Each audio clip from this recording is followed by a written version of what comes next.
Welcome to Module 6, Growing and Storing Organic Livestock Forages. My name is Sid Bosworth. I'm an extension agronomist at the University of Vermont, and I'll be presenting this module. High-quality forages are essential to successful dairy operations. And the goals of Module 6 are to give an overview of the importance of cropping systems other than permanent pasture. Producing and storing high-quality forages increases herd health and overall profitability. This module will review the considerations in planning an organic forage crop production system. So in this module, we will briefly cover forage planning, quality, species selection, cutting management, fertility management, key points for hay production, key points for haylage production, storage options and considerations, and a little bit on record keeping. This is a list of required readings for this module that you can look through. Good forage management relates to milk production, milk quality, animal reproduction, animal health, farm nutrient management, and profitability. Good forage management means not only good production, but certainly high quality forage. For profitable production, dairy cows really need to consume a high quantity of quality forage that's adequate in protein, energy, vitamins, and minerals. High quality forage in organic cows' diet should provide most of these needs. High quality forage should result in high intake, digestible feed, and a balance of nutrients. Forage management for organic dairy farms shouldn't be much different than that for non-organic farms, in that homegrown forages are an important key to dairy profitability. For organic, this may be even more relevant since organic grain prices can sometimes be 2 or 3 times higher than that for the price of non-organic grain. So a major key to profitability for an organic dairy would be to maximize forage intake and minimize the need for supplemental grain. In order to achieve maximum forage intake and optimize forage utilization, forage quality must be consistently high.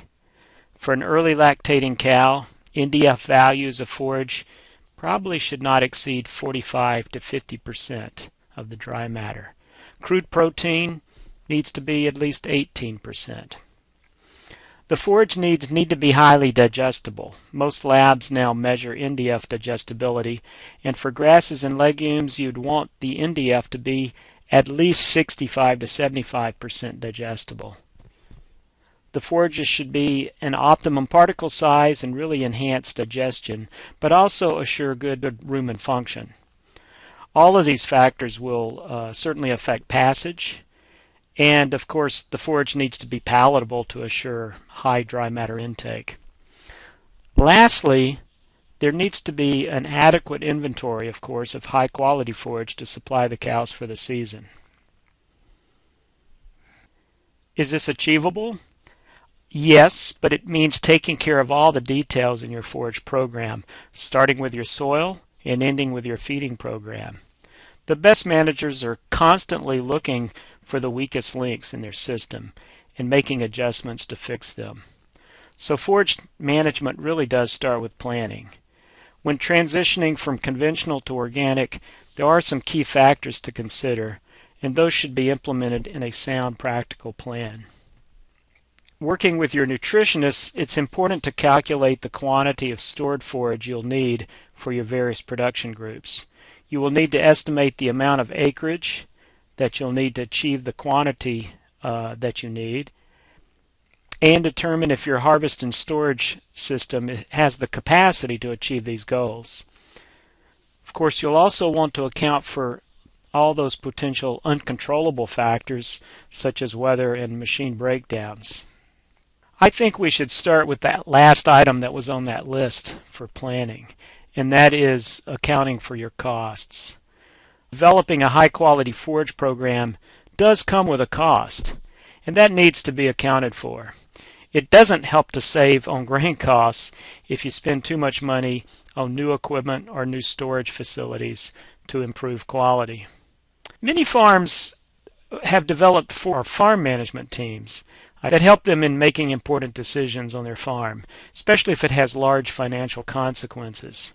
And this is an excellent idea when it comes to making these big decisions for a forage program that might be implemented on the farm. This team might include the farm's nutritionist, their banker, a fellow trusted farmer with similar experiences, a crop consultant or agronomist, and an extension farm management specialist.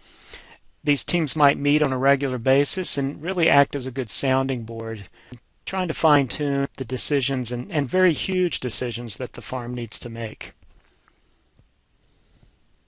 Planning starts with land assessment. The first question to ask is, how much land do you need to meet your forage needs? If we just focus on producing quality forage for the lactating cows, then it's important to keep in mind that feeding high quality forage means high intakes and higher dry matter demand. So that needs to be calculated into the equation when determining total land needs for the herd. In this example, on this slide, when shifting from feeding low quality forage to high quality forage for a 100 cow group, the land requirement actually increased by over 100 acres, and this was simply due to higher intake for these cows. Now keep in mind, this is just an example using a fairly simple equation that relates NDF to potential dry matter intake. In a real situation, the farmer should sit down with their nutritionist and calculate out these scenarios for their particular herd and needs. While planning forage needs, the farmer should also account for the amount of forage harvested from pastures. This will reduce the amount of land dedicated only for stored forage. Often about 30 to 50% of the pasture land may be harvested for the first cut, and some pastures are oftentimes harvested a second time. Of course, the amount of land for this purpose may depend a lot on the type of pasture system that a farm has and the particular growing season that might be reflected by the weather for that year. It is important to plan the acreage needed based on realistic yield potentials of the soil. These should be realistic not only in good growing years but also in poor years. Certainly an important question to ask is, does the farm have a range of soils that gives the flexibility during both wet or dry years that can still be productive and produce quality forage? In this scenario, just a 1 ton difference in yield meant a 76-acre difference in land requirement for this group of lactating cows. Again, keep in mind that this is only an example, looking at just the lactating cows and does not include the needs for the dry cows, heifers, young stock, or any other animals that may be on the farm. Risk management is also an important consideration. With the high cost of both organic grain and organic forages, it might be advantageous for an organic dairy farmer to have extra land and grow more forage than estimated. This can offset dry years when yields are low. In productive years, the extra forage could be either sold or stored for future inventory. Of course, flexibility is the key. There are many options to consider when selecting forages for an organic dairy production system. We have different types of forages, different species, and different varieties. In this module, we will focus on some of the factors to consider when making these decisions. First, a successful crop must be adapted for a particular region. Perennial crops that are sensitive to cold climates may not be suited to northern parts of the U.S. Many cool season species cannot tolerate the warmer conditions of the southern regions of the U.S. Sometimes new varieties do become available that increases a crop's range of adaptation. For instance, historically alfalfa was not suited for the southeast U.S., but newer varieties that became available in the 1970s and 80s did increase its usage in this region. Also, with temperatures steadily increasing due to climate change, we will see forages adapted to regions that historically were not used there, and this is already occurring. The type of forage used on a farm can have a huge impact on the ability to put up consistent quality forage. As a general rule, legumes have the highest or the best overall quality in terms of both digestible dry matter and crude protein. Cool season grasses are generally more digestible than warm season grasses, and within those groups, annuals are generally have a higher potential for quality than the perennials. Probably the most challenging group for lactating dairy animals would be the warm season perennial grasses, such as Bermuda grass, Bahia grass, or even some of the tall grass prairies like switchgrasses.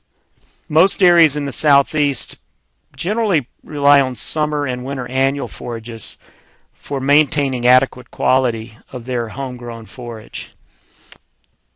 For perennial hay crops, it's important to choose the right mixtures that have the highest potential for producing quality forage.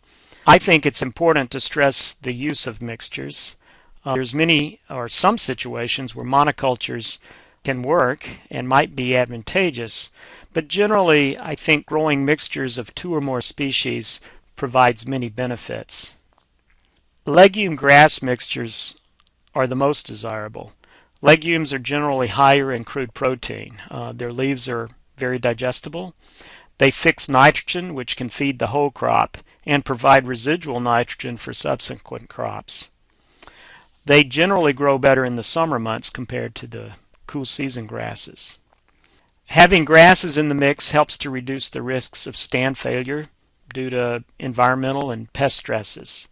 If cut in a timely manner, cool season grasses provide readily available sugars that are good for silage fermentation. Another general advantage of legumes is the relatively slower decline in quality as they mature compared to grasses. This gives the farmer a little more window of time to harvest and still achieve quality forage. Grasses drop in quality at a higher rate and must be managed more carefully because of that.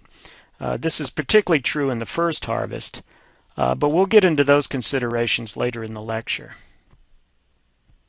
Selecting forage species, and sometimes varieties, based on soil type and drainage is the best way to assure productivity and longer-lived stands.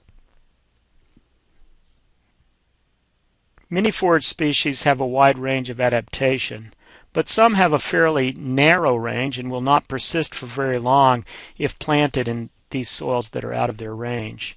So it is important to select forages suited for those soil drainage classes. Many grasses will grow over a wide range of soil drainage classes. However, their optimum production potential might be highest within a narrow range. In this example with orchard grass, its highest potential is on well to moderately well-drained soils, but it will grow on the wetter soils. However, its production potential is greatly reduced, and this needs to be really carefully considered when selecting forages as far as really estimating yield potential. The type of harvest system can also be a factor in forage selection. Now, just about any forage species can be used for grazing if properly managed. However, some forages and varieties are better suited for some systems. Some species work well when harvested and stored for haylage, but can be too unpalatable in a dairy pasture mixture, resulting in non-uniform grazing. For example, tall fescue, which is a very productive grass for hay or haylage, is observed to be fairly unpalatable when offered in a pasture mixture with other species. This can result in clumps of tall fescue that never get grazed, poor quality pasture, and over time the pasture being dominated by this species. Forage crops and even varieties within those specific crops can vary quite a bit in their relative dates of maturity. And selecting species and varieties that fit the harvest window can therefore help reduce the risks of losses due to poor weather. For instance, in the Northeast, it may be too risky to rely on first cutting of orchard grass if it's being harvested for hay, but it fits well with haylage. Also, when formulating mixtures, it's good to choose species and varieties that have similar maturity rates to get comparable qualities at harvest time. Another consideration for choosing species is their tolerance to cutting, particularly the grasses. We know that smooth brome grass and timothy generally are less tolerant to an early first cut or more frequent harvests, whereas many of the other grasses like orchard grass, reed canary grass, the fescues, tall fescue or meadow fescue, or the ryegrasses generally are more tolerant to frequent cutting and therefore have the potential to be cut at a time and still persist when you can achieve a higher quality forage. And finally, choosing species and varieties that have a good resistance to diseases or insect pests can be very critical in assuring that your stand will continue to be productive without that risk of loss due to these pests. A couple of forage pests that can be a problem that have been observed for cool season species includes rust in grasses, and there are certainly potential varieties that are more rust resistant, as illustrated in this picture from the University of Wisconsin. Potato leafhopper is a serious insect pest in alfalfa that can reduce quality and yield and stand persistence. And again, there are varieties that can be selected that are more resistant to this insect pest. So without getting into specifics in this lecture module, I just want to point out that a good place to get information on the most suited forages for your region that relates to your soil types would be to first check with your local extension service and also your local reputable seed dealers. Besides perennial forages, there are many annuals that can be both productive and of high quality for organic dairy farms. The decisions to grow these may be somewhat dependent on adaptation to soil and climate, equipment availability, and the means to harvest. Generally, we group these into summer or winter annuals. Cool season annuals include such crops as small grains, annual grasses, and brassica crops. Annual warm season grasses such as corn silage, millet, sorghum sudan grass, or just sudan grass. These are the most commonly used for dairy forage. They can be harvested for hay or haylage, many of them, or they can be grazed. With corn silage, about 45 to 50% of the dry matter is made up of the kernels, so this adds significantly to the energy value of this crop. The other summer annuals are usually not quite as digestible as corn silage because of this reason. For corn, sorghums, and the sorghum sudan grass hybrids, there is the option to grow BMR, or brown midrib varieties. This gene was discovered back in the 1920s, and plants that have this trait are lower in lignin content. Therefore, they have a significantly higher digestibility and energy value. If you use BMR lines, it is advisable to work with your nutritionist to make sure you're feeding a ration that best utilizes this trait, because it is really a different type of forage than the non-BMR types.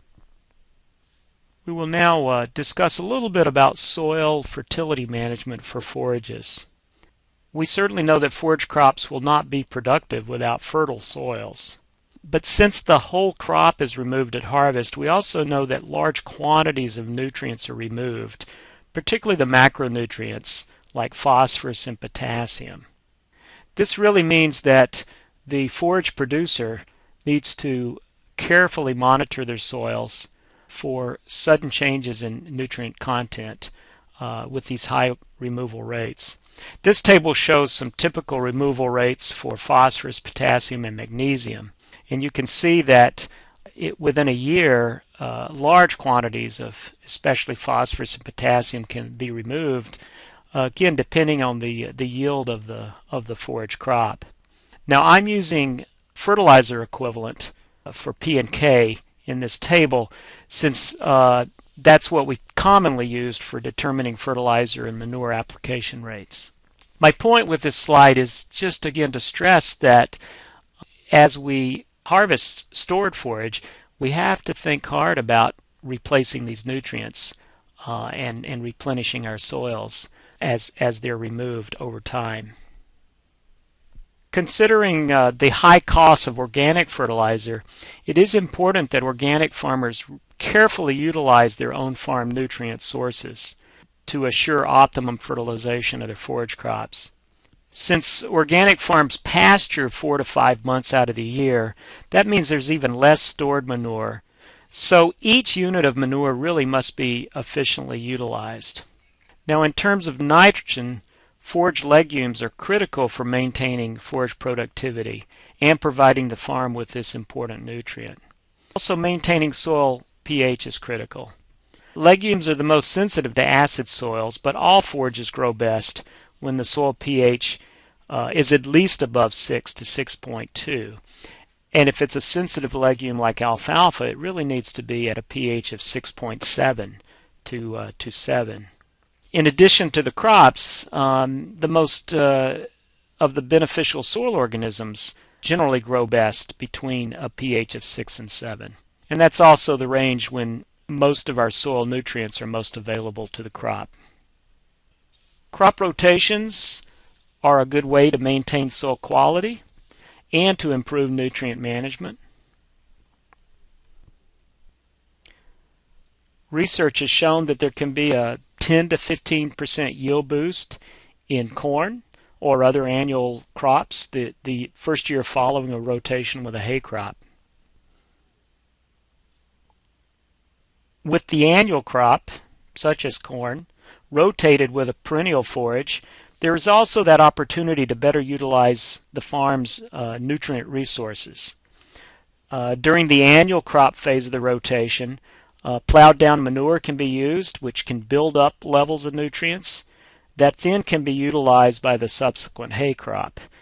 This is particularly important for phosphorus, since there's usually a higher proportion of phosphorus in the manure than the annual crop needs.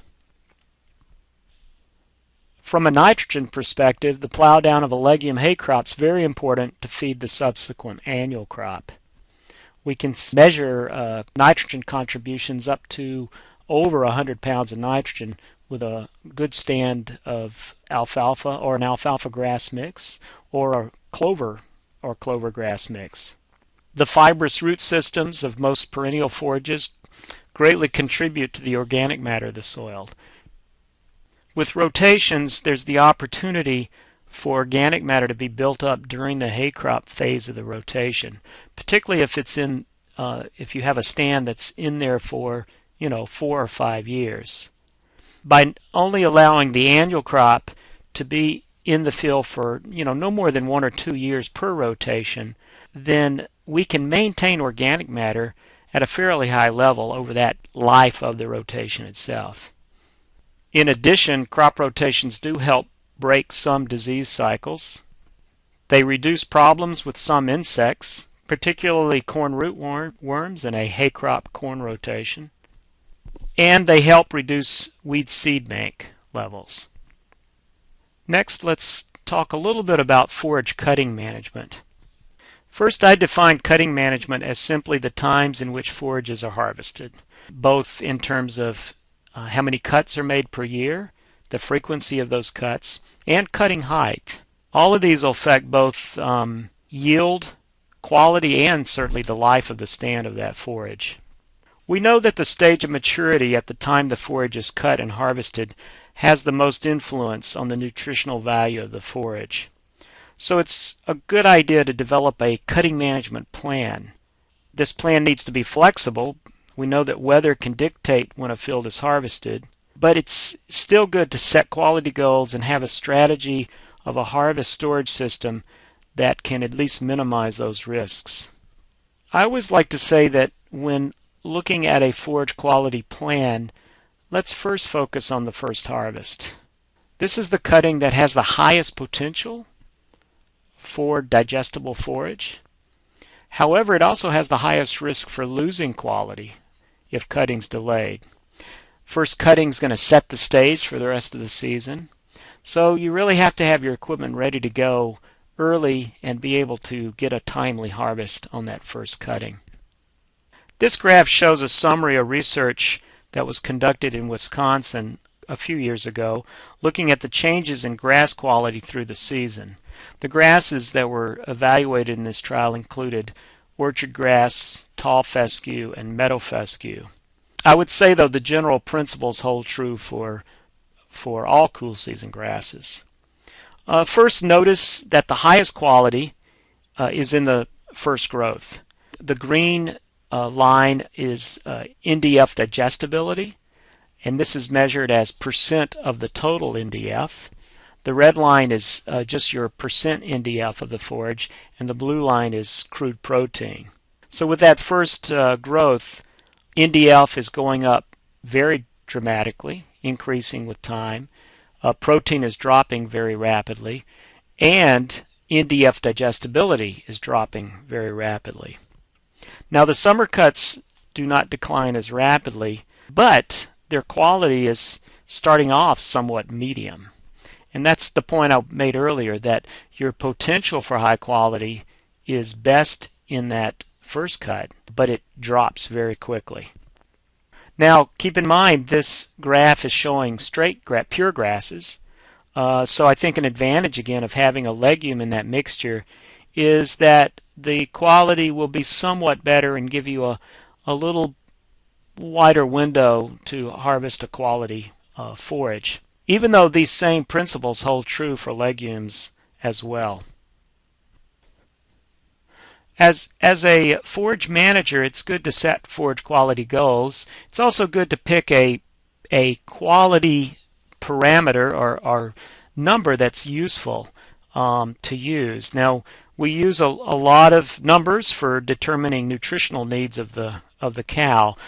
Crude protein, net energy of lactation, NDF, ADF, mineral content, etc. However, from a practical aspect of monitoring forage quality, I think NDF's a good number to use. First, this is a very old, very standard method that all labs use. These labs are fairly consistent in this procedure. NDF reflects both the digestibility of the forage as well as its potential intake. So from that perspective, I think it's a good number to use. One important consideration, though, is that there is this inherent differences between NDF levels of legumes versus grasses. Generally, legumes run lower in NDF value than cool season grasses do at comparable energy levels. And part of the reason is that the NDF of grasses are different, and they're actually more digestible than the NDF of legumes. So just as a rule of thumb, a good target goal for grasses is to harvest where the NDF value of the forage is no more than 50%. A good target for legumes would be 40%. And of course, a legume grass mixture will be somewhere between that. If your present harvest storage system is not designed to meet your goals, perhaps your equipment's too old or too small, you may want to pull your farm management team together and do some calculations and projections for considering some upgrades. A few things to think about. One would be to upgrade your harvest equipment to improve your timeliness of harvest. How much is it worth to be able to put up quality forage? But one way to ask that question is, how much do you lose each time there's a breakdown or you're delayed due to undersized equipment? All these are important and not easy questions to answer.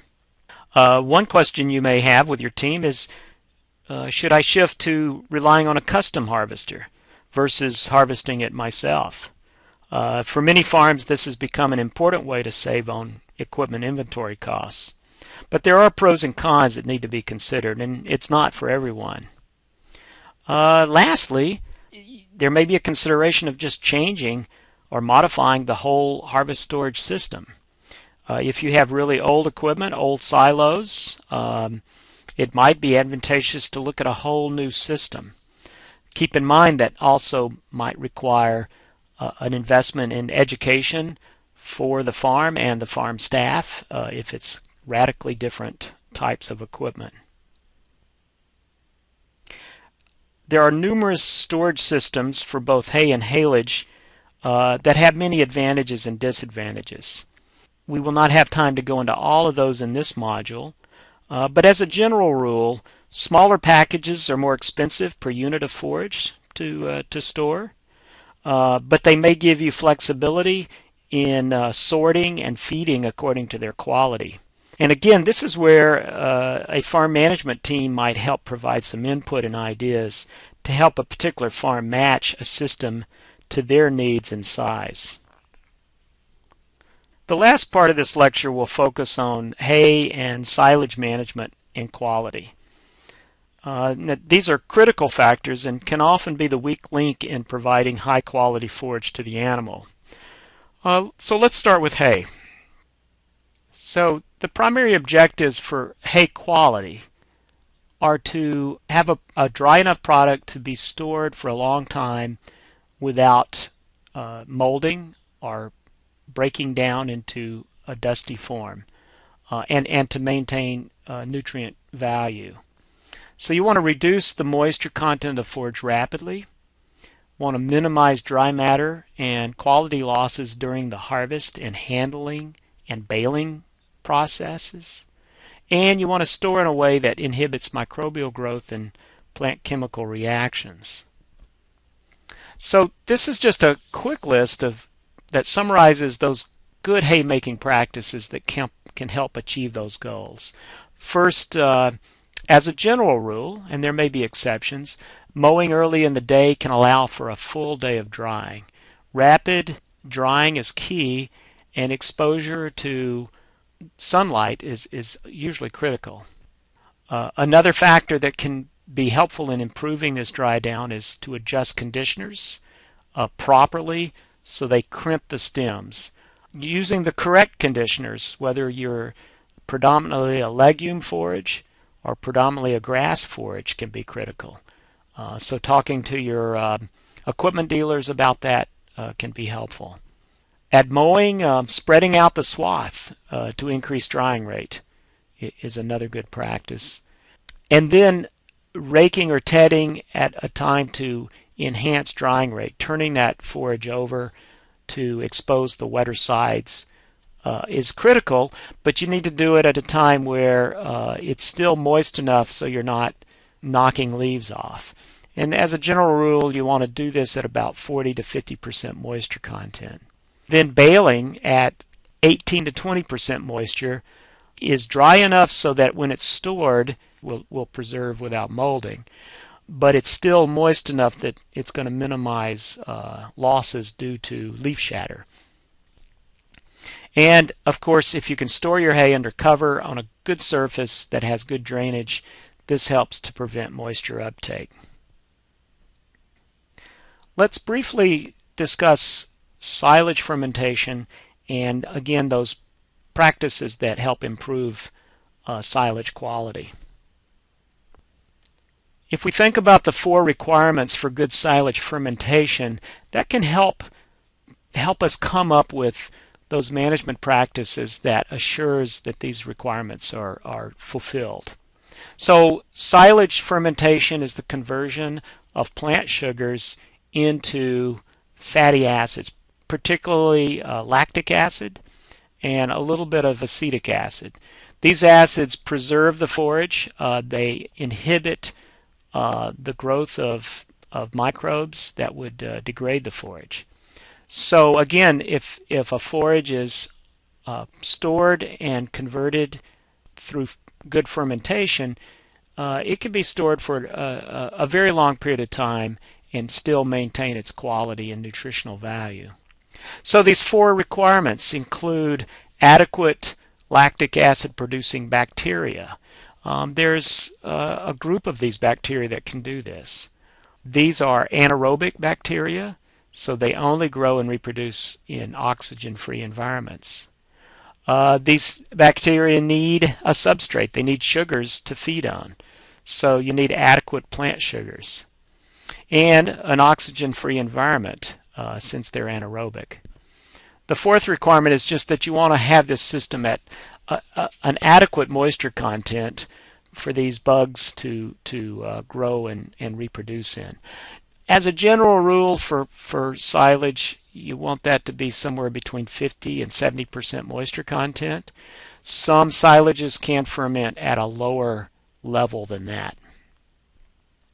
The first practice in making good silage is even before this, and that is to cut the forage at the right maturity for nutritional value, because that also assures that the levels of plant sugars are at a higher value, which is going to help feed the lactic acid producing microbes.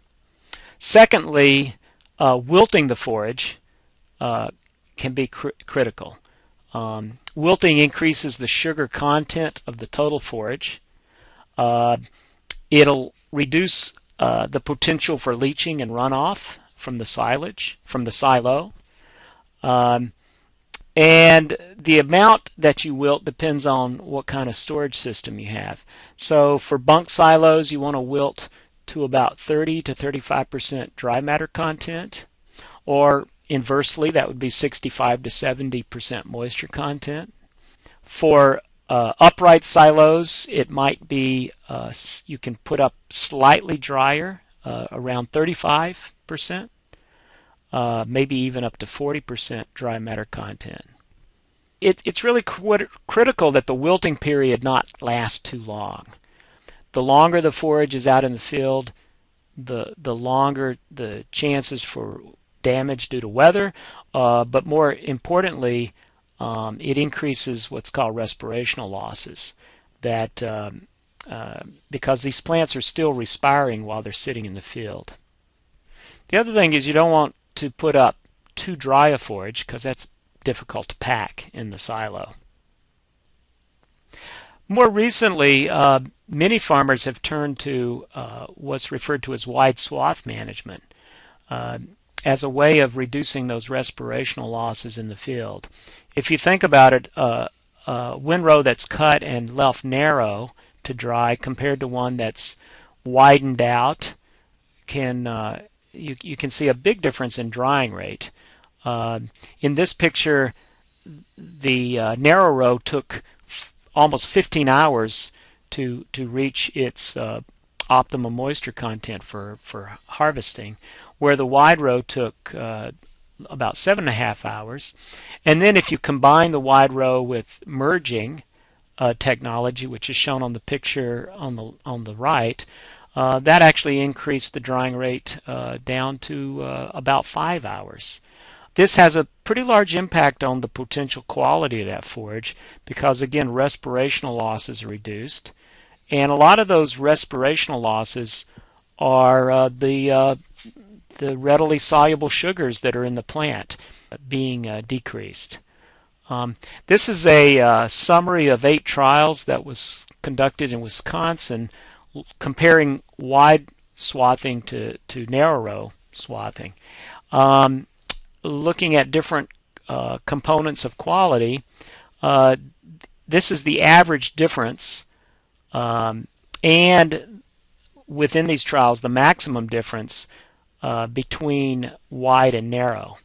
They found across all 8 trials there was really not an effect on crude protein. There was no difference in crude protein between these 2 methods.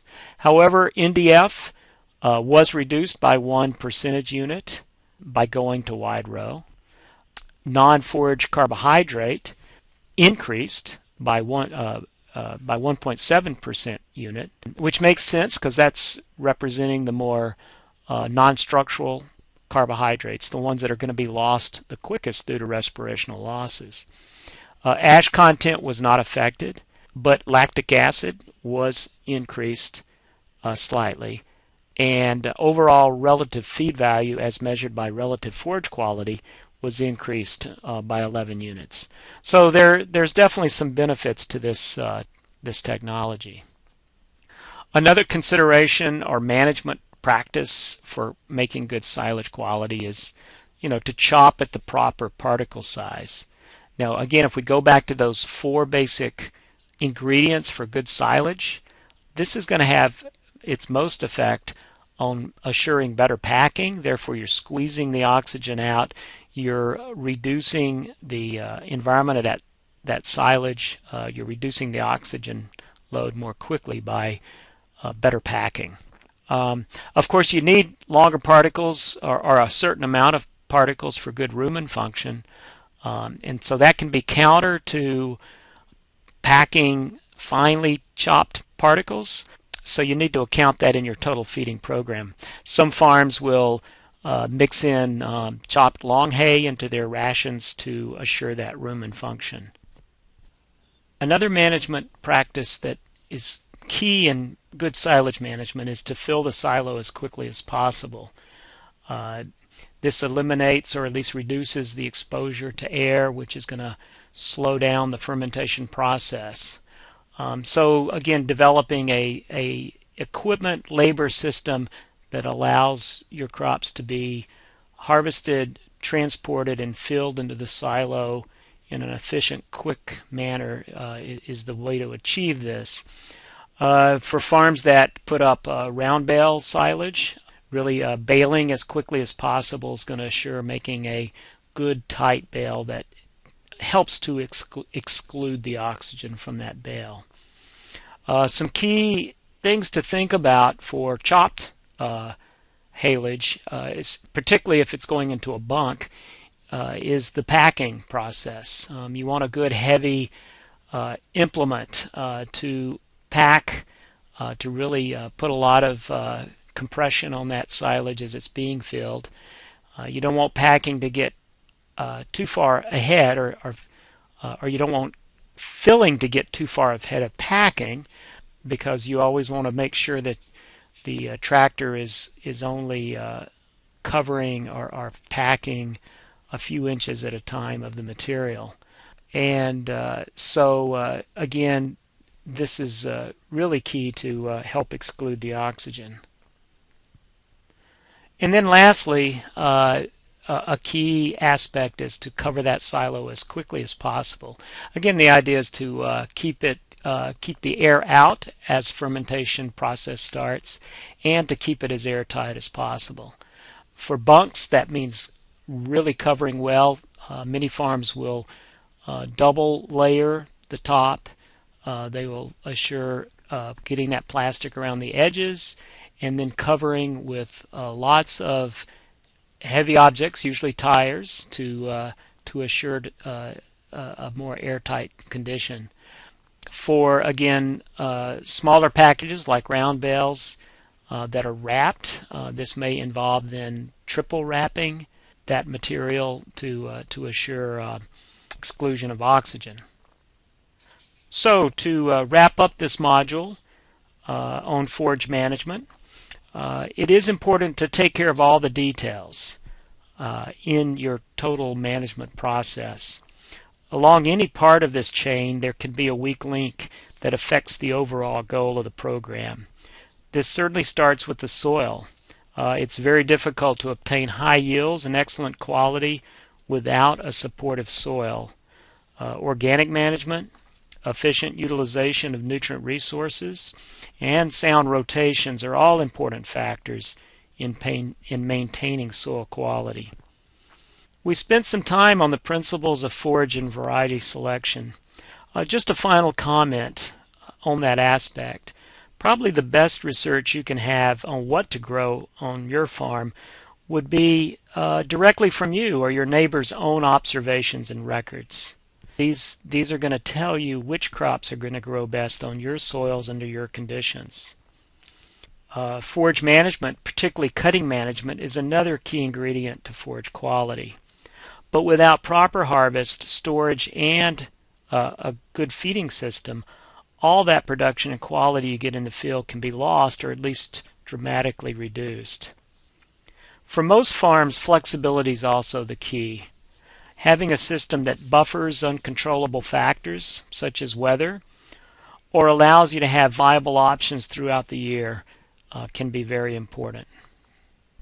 Finally, I just want to end with the point that keeping good records can be extremely helpful.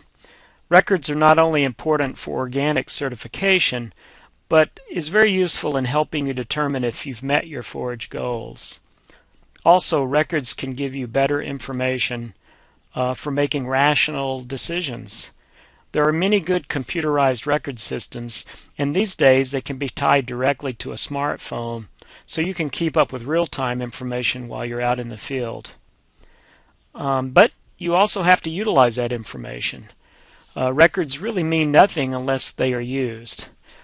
Using your data with your management team should help you achieve your forage goals. That concludes our module on organic forage management. I just want to point out this list of additional resources, and this is just a small list of the many excellent resources that you can find on the internet from various extension services around the country.